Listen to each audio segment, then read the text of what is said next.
తాగినాం 2-3 సార్లు కానీ బాగా తాగి ఇంటికి వెళ్ళి కూడా అవుతుంది. అసలు రిలాక్సేషన్ లేదు బాడీకి. హెచ్డిఎఫ్సీ ఉన్నప్పుడు టూర్ వేసుకుని దెంగేస్తుండే 3 రోజులు 4 రోజులు డైరెక్ట్గా ఒక కారు మాట్లాడుకుంటుండే తల 2000 పడుతుండే కదా దెంగేస్తుండే తిరుపతి శ్రీశైలము అంతే బుకింగ్. ఈ అమ్మాయి ఒక్క రోజు అసలు సండే రోజు కూడా ఫోటోలు పంపించాలంట గోవర్ధన్కి. అది మరీ దారుణం. అది ఇలా బాస్కి నేను ఎప్పుడైనా నేను ఫస్ట్ 1 మంత్ పంపించిన, ఈ మంత్లో ఒక్కసారి పంపించాను ఇంతవరకు. ఎవడో పంపిస్తారు పని పడలేదా వాళ్ళు టార్చర్ చేస్తే మాట్లాడే ఫ్యామిలీ మరి ఇచ్చేలా అంటాడు. ఉద్దేశం నాకు అవసరం లేదు చూపించుకొని బిల్డప్ ఇచ్చు. హెచ్డిఎఫ్సీలో నేను అది చేసి ఉంటే ఎప్పుడో ఇష్టం అయ్యేటోని చాలా అలాంటి సార్. అమ్మా ఇది ఏం లేదు చూపించి కూడా పంపి మనం చేసిన బిల్డప్ చేయాలి. ఈయన ఏం చెప్పా నాకు అవసరం లేదు సార్. నాకు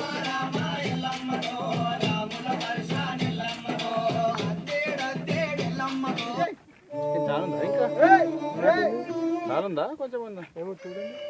నాకు బాగానే ఉన్నది. సరిగ్గా తినలేదు ఎవరు. కర్రీ బాగానే పెద్ద లేదు. బాగానే తినేసారు. తిన్నారా? గ్రేవీ అది ఎక్కువ. అదంత సార్ గట్టిగా అయిపోయింది అంత ఉంటుంది అంతే. అవును అంత గ్రేవీ. కర్రీ ఉందా సార్? మరి ఎక్కువ ఓకేలే మ్యాక్సిమం కవర్ చేసినాం. చికెన్ తినొచ్చు.